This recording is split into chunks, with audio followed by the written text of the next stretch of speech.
Hi, this is Marjohn Love, and this is Marjohn's Musings. And today's show is our summer show, and the topic is scarcity and abundance. I've been reading a book that was recommended to me by a friend of mine, The More Beautiful World Our Hearts Know Is Possible by Charles Eisenstein. It's a really interesting book. It's a bit thick going, so I haven't finished it yet. But I have a deck of cards about the Buddha by Osho. I've shown you things by Osho before, and as I said, he's sort of a controversial character in my life, which is why I monitor him and what he and his followers produce. This one, which I'll show you in close-up, has a beautiful carved statue of the Buddha, and it says, "If you are happy at the expense of another man's happiness, you are forever bound." And on the back, there's a little teaching parable, and it goes, "Whatsoever you possess in this world, you possess at somebody else's expense, at the cost of somebody else's pleasure. There is no other way.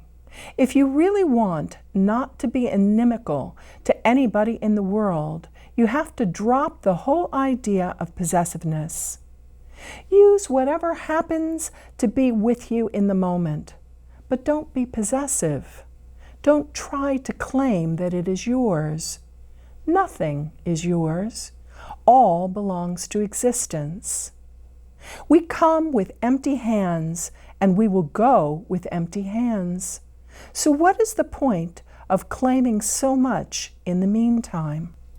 And the reason that I mention that is there's an entire chapter in Charles Eisenstein's book called Scarcity. And I'm going to read you a passage from this. "Scarcity of time is built into the story of science that seeks to measure all things and thereby renders all things finite. It delimits our existence to the boundaries of a single biographical timeline, the finite span of a separate self. Scarcity of time also draws from the scarcity of money. In a world of competition, at any moment, you could be doing more to get ahead. At any moment, you have the choice whether to use your time productively. Our money system embodies the maxim of separate self. More for you is less for me. In a world of material scarcity, you can never afford to rest at ease. This is more than a mere belief or perception. Money, as it exists today, is not, as some teachings claim, just energy. At least it is not a neutral energy. It is always in short supply. When money is created as interest-bearing debt, as ours is, then always and necessarily there will be more debt than there is money. Our system mirrors our collective perception. More for you is less for me is a defining axiom of separation." He has a lot of interesting ideas in here. One of the things he talks about is the principle of pleasure, and that if we substitute the pleasure of Pop-Tarts and alcohol and drugs for the real pleasure of being content and happy with our family and our friends, then we're never satisfied. The idea of money and debt is something I talk about frequently on this show because money is changing. Money is no longer greenback dollars that say, "In God we trust," and say on them, "This note is legal tender for all debts, public and private." We're moving away from currency, and we're moving away from paper currency because people can forge it. But where we're moving into with the cards and electronic transfer of funds is causing a discrepancy in our culture that's really destructive. If you want to hear a really brilliant explanation of currency and its flow throughout the culture, from the middle class to the rich and from the poor to the rich, there are some YouTubes on Bernie Sanders, the contender for the Democratic presidential election from Vermont. He's a senator from Vermont. I find him fascinating. He gets very riled up about protecting children and the elderly and finding jobs for the poor. But he has a mindset that if you tax the rich, that will help the deficit. Well, the rich are all invested in remaining rich. They become rich because they want to be rich, and they perceive their wealth as the number of zeros after the integer in their bank account. People like that do not wish to surrender any of those zeros to anybody for any reason, because the value of their existence is to become more wealthy than they are. It's sad because when they die, they take nothing with them. Nothing, not even their bodies. In our culture, there's a mentality now that you're born, you live, you die, and that's it. That did not used to be the case when America was a superpower. I say was because as the middle class disappears and the ranks of the poor expand and the number of rich dwindles as they bump each other off in their struggle to be the wealthiest, our culture changes. If you grow up without enough, you have a very different take on the society in which you live than if you grow up with plenty. We've talked about, currency and cards. I was in a very awkward situation. I went into Market Basket. I like Market Basket. I even buy their reusable bags with the logos on them so that I don't add to the plastic pollution of the planet. But I went into Market Basket and I was trying to be good. I'm trying to deal with type 2 diabetes and the obesity it causes. I went through the produce aisle and I stopped, and I was leaving the store with $78 worth of fresh fruits and vegetables to be more healthy. And I got to the checkout and I opened my purse, and being 62 and starting to go a little senile, I had left my wallet at home, sitting on my kitchen table. But I had 2 checkbooks, and I said, I'll write you a check. And the cashier said to me, "Do you have a courtesy card?" And I said, "I think so." I thought she meant, those tags you have that like Stop and Shop and Shaw's have. Then I realized I didn't have a little keychain tag for Market Basket. And so I was confused, and the manager came over and he was going to either allow me to write a check or not. And he didn't. And she said, "Well, maybe you dropped your wallet in the car," which I thought was highly unlikely, but I do keep an emergency cash stash in the car. And so I went to the car and I opened up my little glove box and I took out my $10 emergency gas money, which I have that habit from before credit cards. I came back into the store with $28 and went to the customer service desk and went through all my groceries, which were bagged, and a line starts forming behind me to get lottery tickets and whatever. And I counted out my $24 or $28 that I had in cash of food and went home with that. Fortunately, I had a pantry. We did not starve. But I had Simon and he's passed away now, and Jolie and Bunking Kitty Boy. And so I've spent time at pet stores that sell pet food. And if a little business in Gloucester, I think the name is PetSmart. It's down, geez, I'm getting to be a townie where Cameron's used to be. You know, you can go in for roast beef subs down there, and there's this little pet store. And I go in there, and they can take a check, put it in a machine, and the machine goes to my bank and sees if the money is in there, and then puts that money into their account. They cancel my check and hand it back to me.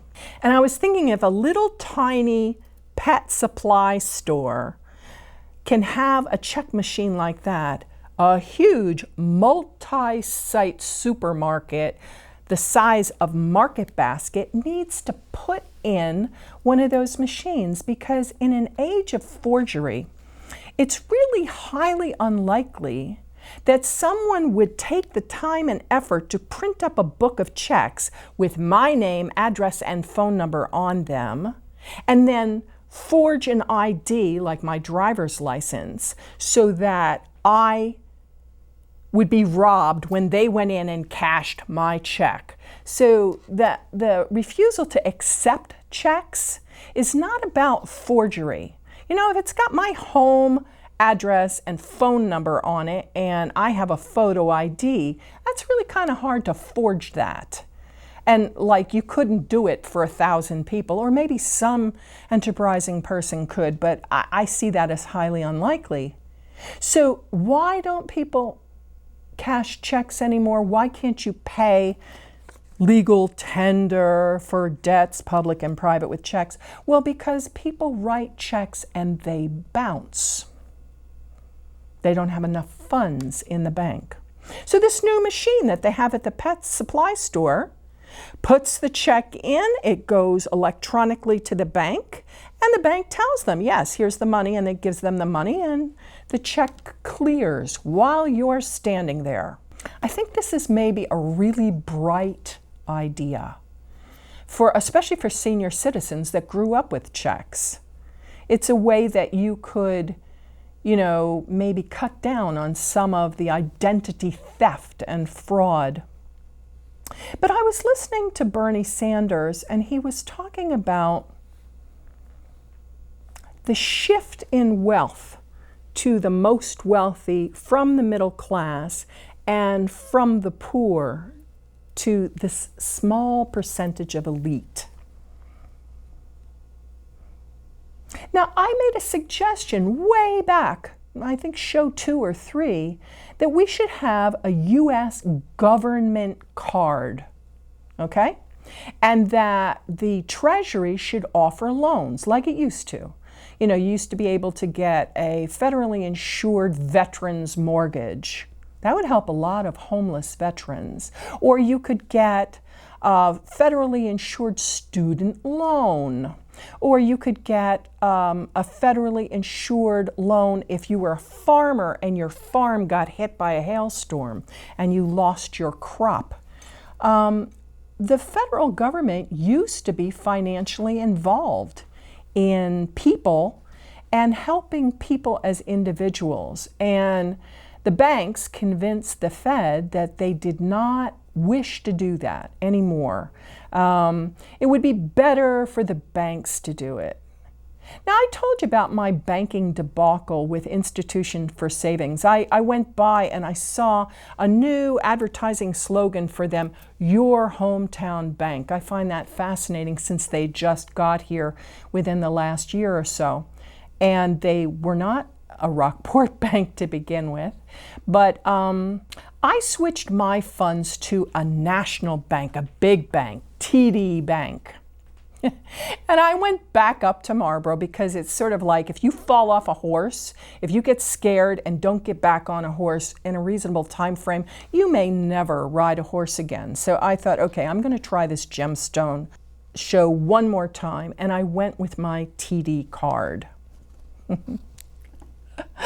So I bought these beautiful chrysoprase beads, and I had an old dead watch with a beautiful band, and I bought a chrysoprase cabochon, and I made up the jewelry that I'm wearing.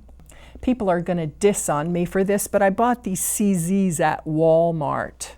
According to Bernie Sanders, the Walmart family owns like scads of money, like so much money. And but I go there and I buy things. Like I bought this t-shirt there. I brought in, why did I bring you in a rumpled t-shirt?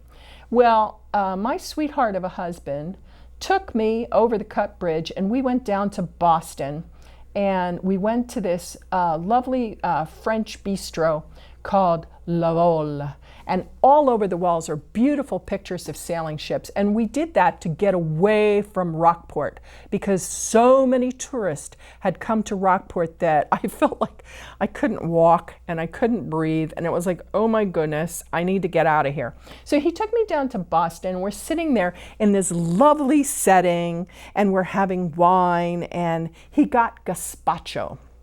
And I'd been teasing the waiter, and I took a spoon of his gazpacho to taste it, and the waiter came up suddenly behind me and said something, and I wound up with gazpacho on the front of my t-shirt, which was like so embarrassing. And here it was, splash. And so my husband said to me, honey, you have two choices. You can stay that way, or you can go in the ladies' room and try to wash that off, because it is tomato, and if you don't get it off pretty quick, it'll probably stain your new shirt.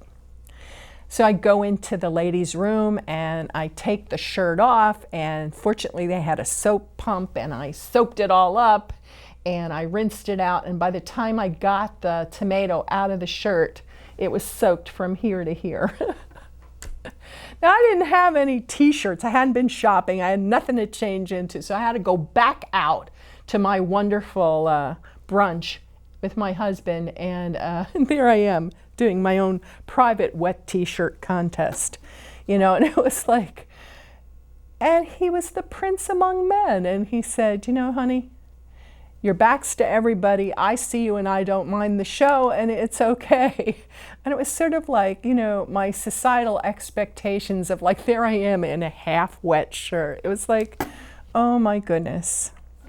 So Charles Eisenstein talks about how our societal expectations that we grew up with can sort of blind us to the realities of life. And I was listening to Bernie, you know, and he's talking about the war in Iraq, which I'm more familiar with that than I wish I was. My husband spent 2 tours in Iraq, and he's talking about, you know, how people want to cut programs for education and cut Social Security and cut, you know, healthcare, and to balance the budget, and that the budget when President Bush Jr. was in office was handed to him balanced. There was no great deficit. And then we got in 2 wars that were not funded, and now we have this huge debt. This is paper. The bits, you know, the ones and zeros of Bitcoin are electrical impulses. I don't think there's any great scarcity. I think scarcity is trumped up as a fear factor alert to make people work 50 and 60 hours a week. Mom's working, dad's working, grandma's working, the kids got a paper route, everybody's struggling to get money. And because of the way the system's set up right now, you can't make ends meet.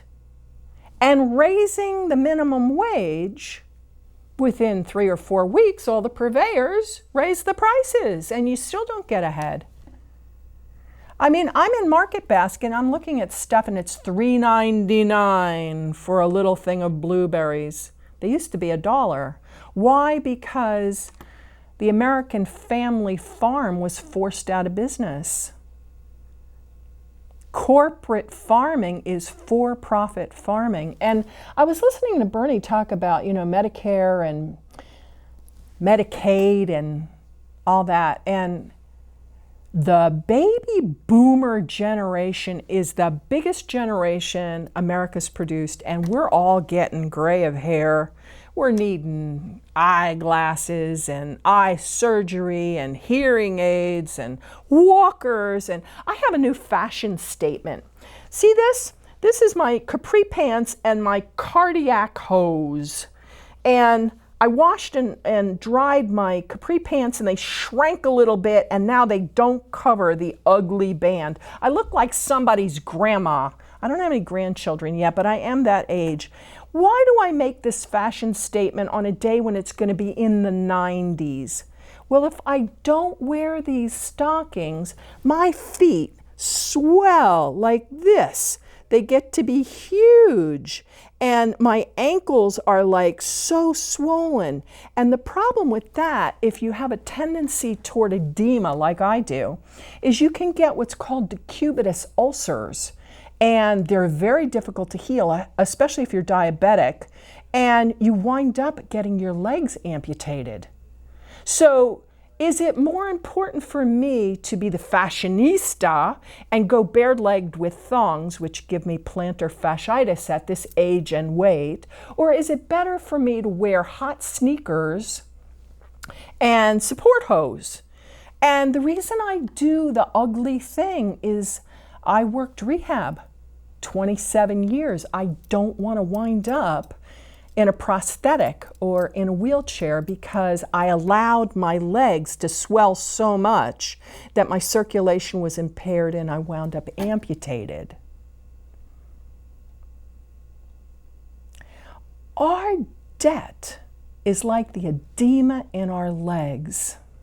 It comes on insidiously, and it's deadly, deadly serious. The debt in our country, I think, is partly trumped up. Because if you had an entire stack of money and you poured a little lighter fluid on it from your barbecue and you hit it with a match, nothing of essential value would be gone when the stack of dollars disappeared. Dollars are just a medium of exchange. They made the system of barter easier to deal with. The digital dids and dahs that come across the computer for PayPal and Bitcoin, and now there's applications where you can take a photograph of a check with your iPhone and that gets sent somewhere and then they credit your account or debit your account. It's like, what's going on with all that? Well, it's one hand and the other. We're exchanging goods and services. So Bernie was saying, why don't we rebuild the bridges and fix the water systems and fix the roads? And I'm listening to him going, yep, we need to do all that. And then I'm thinking most of those occupations are male. Now, he does want to preserve health care. I'm really all about that. But I don't think that the current for-profit model of health care is sustainable in our country, because as the baby boomers need more and more medical care, and it's outrageously expensive because it's corporations making profit for stockholders or individuals who own the companies. Either way, I don't like that. In the old days, healthcare was provided by churches, synagogues, temples, through hospitals where healthcare people were given reasonable hours and affordable wages. You know, you took that money home and you could pay your rent and buy your food and get a little car, or at least pay for your $12 each trip up and down to Boston commuter rail fee, which used to be $6, and it was going to be so much cheaper when it was privatized. I think privatizing things sounds delicious. Oh, we get out of taxes, and the private company will do it so much better. If you have Dropbox, or you have the iCloud, or whatever, and that's where they store your emails and stuff, they're getting to the point where they want you to pay for storage like you had an apartment full of furniture and you went to a storage facility. Except these digital files are really small and it doesn't cost hardly anything to store them. And they're trumping up. Oh, gee, Donald, trumping up? Are they trumping up charges to charge you to store your possessions? Bernie was talking about how he wanted every American to feel safe that if they did their work, they got paid a living wage with which they could feed their family. And then he thinks that in order to fund programs, you have to raise taxes to pay for them. That's the way it used to work when the greenback dollar was the backbone of the world and only the Swiss franc was more stable. But the world is changing. Like, it's going to be in the 90s today. So I brought in my handy thermos. I wanted to remind everybody, when it's in the 90s, drink water. You know, like, make sure you stay hydrated. And we've talked about the fact that the real gold on the planet, the real value on the planet, is fresh, potable drinking water. And Bernie wants to make sure that the waterworks for people are refurbished and maintained. I'm like, wow, I'm all about that too. I really think everybody should have access to clean, healthy drinking water, especially in the 90s. I brought you in something that's kind of really, I don't know if it's antique, but it's sure old. This is a tablecloth that's made out of cutwork lace, woven lace, and tatted lace. These were skills that upper-class women employed in their homes to make finery. They also did embroidery and crochet and stuff. I've been exploring a new time-consuming female occupation. It's called komihimo. It's a disc, and you have bobbins of thread and you thread beads on them, and you can make rope bead necklaces and bracelets. I thought maybe I'd sell them out of my little shop, the Gray Mares. And I started calling the Gray Mares a shop. It was kind of ego dystonic if you're a Freudian, or like it didn't sit right with me if you're not. Like, I opened that space to do Reiki, laying on of hands, therapeutic touch, sound and color healing for people who are dealing with things like rheumatoid arthritis or degenerative arthritis or cancer, the kind that's beyond the point where they're willing to invest a whole lot of time and money in you because you're failing. And even though people have lifelong disabilities like cerebral palsy, or they get dreadful degenerative diseases like Lou Gehrig's disease, I wanted right here, right on Cape Ann, to be able to provide energy healing. And I proved to myself that it worked when I was a polysomnographer at the Salem Hospital Sleep Lab. I used to tell my big, heavy fellows that one of the things they could do for themselves is buy a luncheon plate and put their dinner on that, so that they weren't overeating. And the other thing they could do is they could begin being able to do more exercise, like riding their bike for pleasure or even commuting to their jobs. I was watching a National Geographic documentary with my husband. I bought it for him, and it was all about the body and the brain. And they were talking about a new illness called the sitting sickness. So many of us are trapped behind computer terminals for hours at a time, day after day, sitting. It leads to postural problems with your body. You tend to slouch at the computer, so you get neck strain and eye strain and carpal tunnel and spinal spasms. And the young fellow who was doing the program for National Geographic brought out a box and put the computer on the box and said, "You know something, you should move to standing desks." That sounds brilliant, but sometimes things like that are an oversimplification.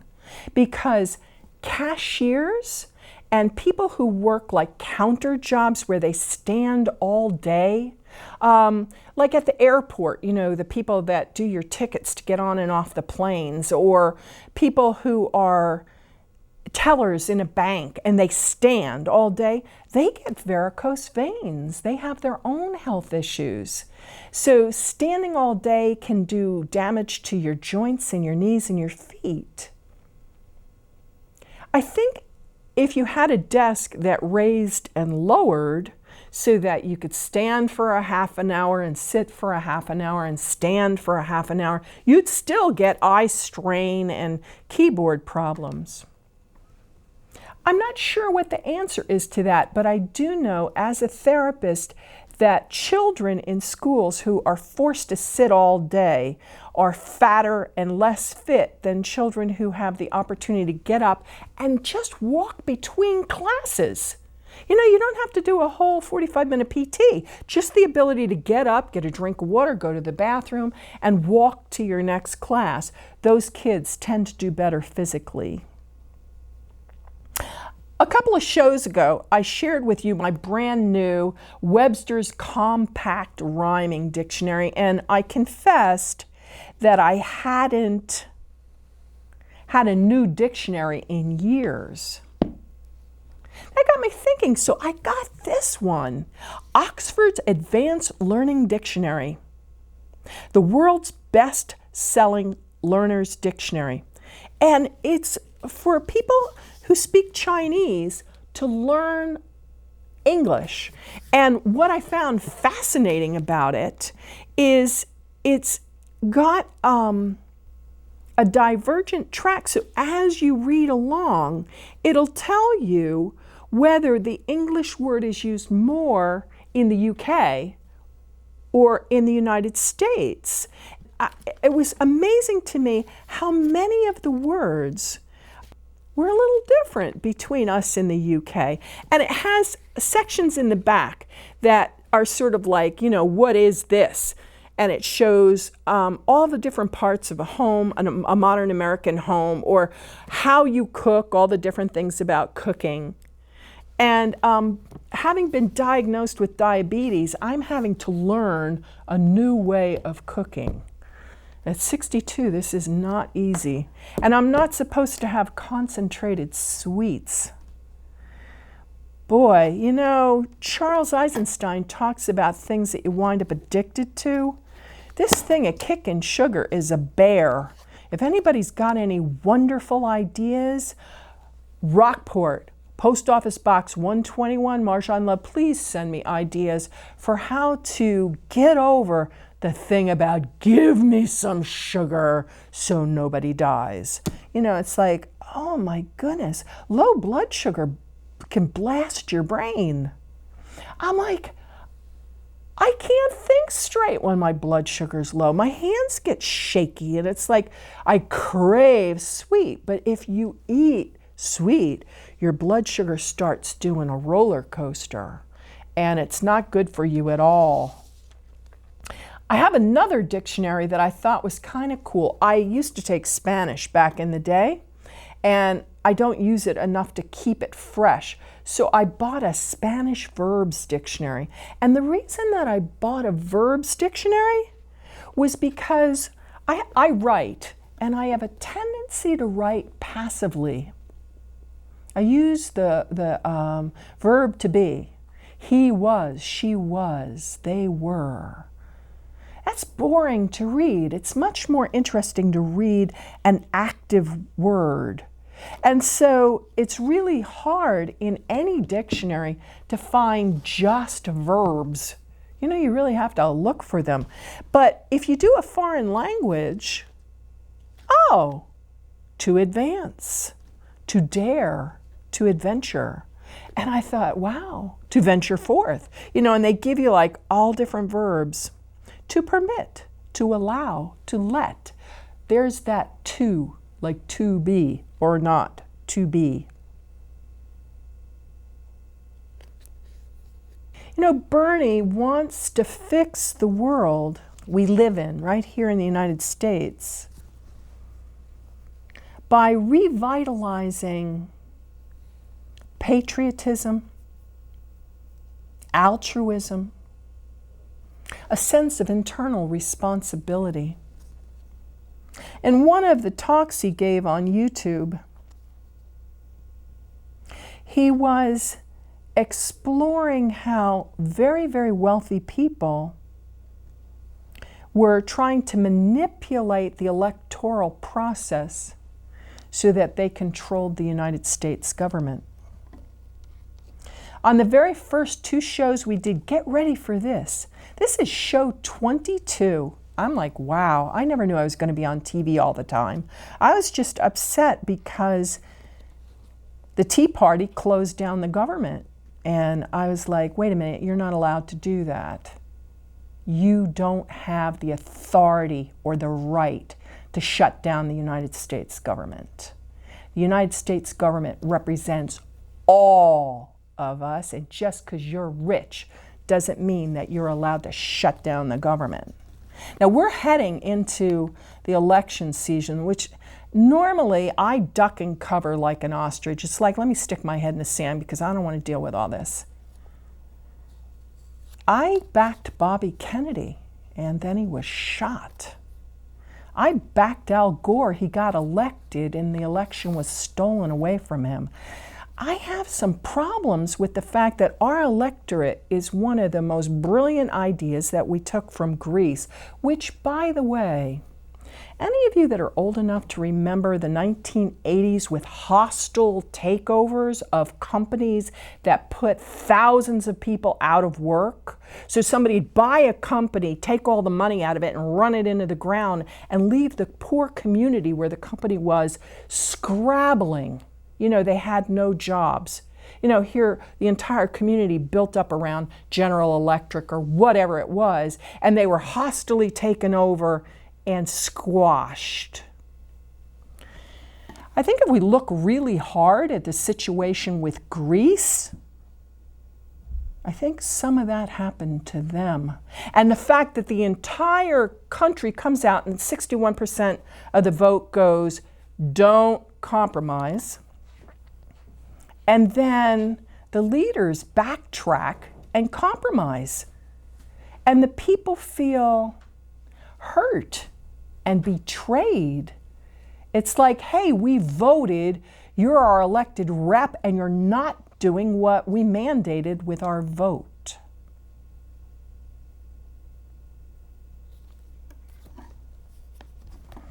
I think warfare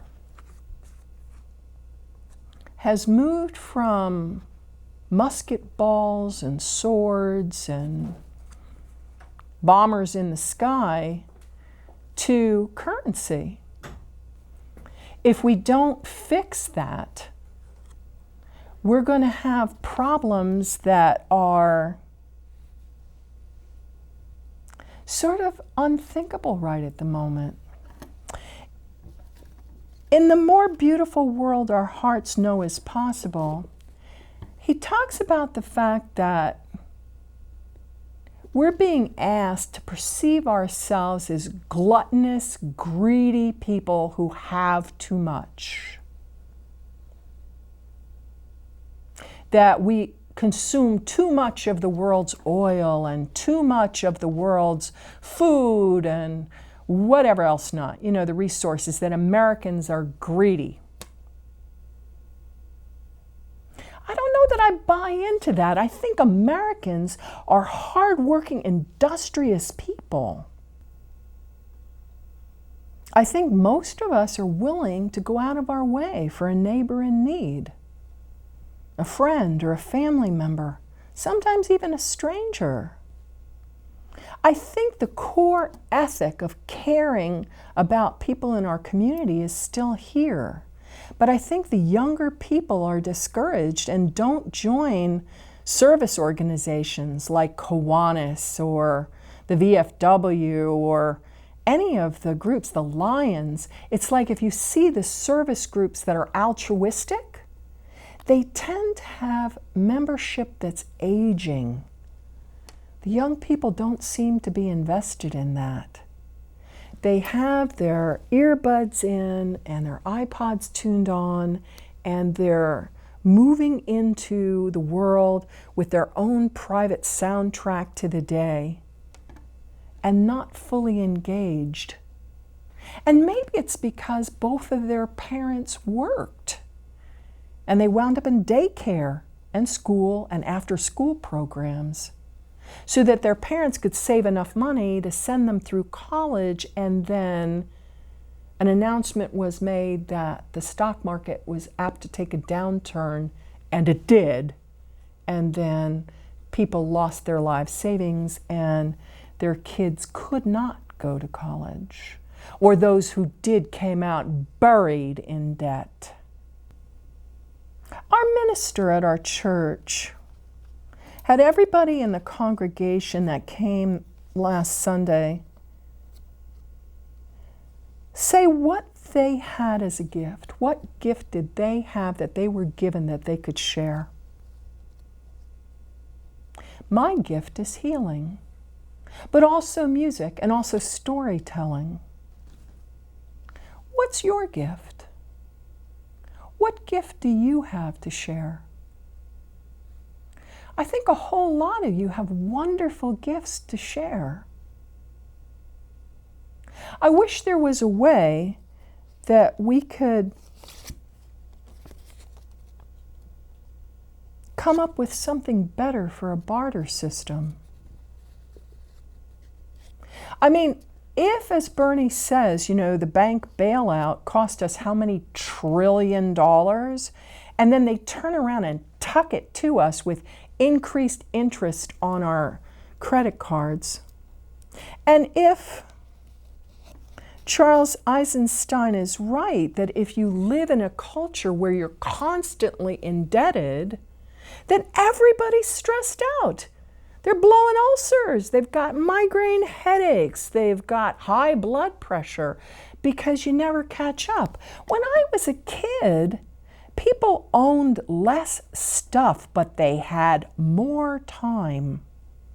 So my husband was telling me a story about Teddy Roosevelt. I lost an uncle when he was 6 years old. I never got to meet him. He was in a coal mine. The mine collapsed and it killed 36 miners and this little boy who went down in the mine holding a canary. Because if you mine coal in tunnels like they used to, right before a cave-in, sometimes there's a coal tar gas release right before everything falls down. And the canary would drop over dead because canaries need clean, fresh air, and a lot of it. Well, unfortunately, when the gas came, it was so intense, the little boy dropped over dead too, and did not give the warning, and all the men were killed. And so they went out on strike. And there was a huge strike. And Teddy Roosevelt got together a meeting of mine owners. And he said, you need to do something about this. The working conditions are horrible, the people are getting killed, and that can't go on. And they were like, we don't owe anybody anything. And he's like, fine. then I will nationalize your coal mines. I think Bernie might have enough courage to nationalize the banks. I think a whole lot of our economic problems would disappear if the United States government owned the banks in the United States. And if you wanted to do business here, you had to live here and make your stuff here. It wouldn't be good for international trade. Everything that you do tips balances in both directions. But if we became an insular economy and didn't do world banking, where 3% of the population owns most of the money, how scary is that? And they want more all the time, and they're trying to put you in debt. You know, prior to credit cards, there was an idea called layaway. The store saw that you wanted to buy this Oxford Advanced Dictionary and you didn't have the money. And they said, okay, give us 20% down and you make a payment every month and we'll give it to you for Christmas. It was like a Christmas club thing, layaway. And the bank said, nah, don't waste storage space doing that. Offer them credit, put them in debt, and then they can have it right now and they don't have to wait. And an entire generation grew up with the idea that they could buy anything they wanted right now without waiting for it. Instant gratification, but also instant debt. We need to look at that whole thing. Better minds than mine, who are more adept at math, need to look at that whole thing. Because I think there are people in this country who would like to provide health services to their neighbors who are getting old if they could make a living wage and work in a safe, clean environment of a nursing home or rehab. There's a whole bunch of geriatric baby boomers. They need care. And they busted their behinds and worked their whole lives so that somebody could crash the stock market and cash in and get rich off their lifetime labor and denude them of their retirement accounts in the process. And then, are we going to let them starve? People are losing their homes. Our church is housing homeless people right in Rockport. I shop at the Second Glance a lot. There are people there that don't do it as an act of service to put money into the food pantry like I do. They do it because that's all the money they have. And if they can't get something used, they have nothing at all. That needs to be looked at. People who work need a living wage. There are people who can't work. They need to at least subsist. You have to feed them and house them and clothe them. Or who are you? Are you American? I hear people banding about socialist, like it's a cuss word. Our country is socialist. A whole lot of what we do is socialist. It's not a sin. It's not an epithet. It's not the F-bomb to believe in the society in which you live and act for the highest good of that society. But I think in our modern world, 2015, heading into 2016, pretty quick here, we're going to need new tools.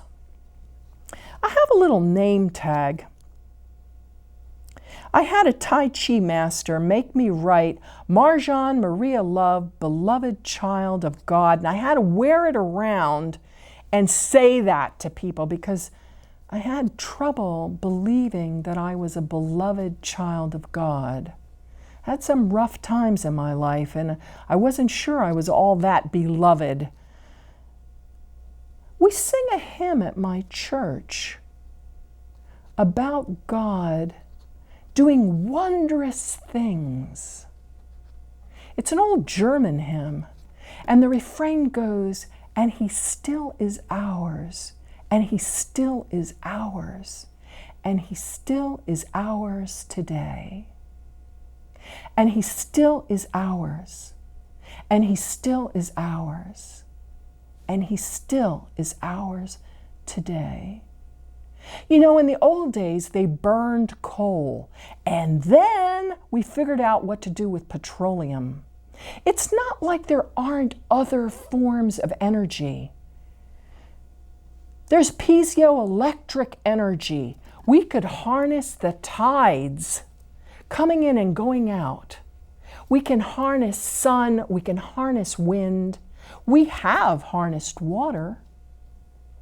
But there were ecological ramifications of building dams.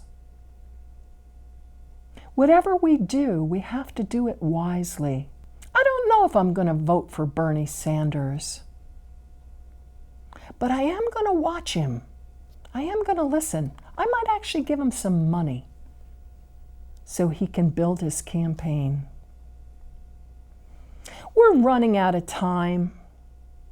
I think I've covered almost everything today.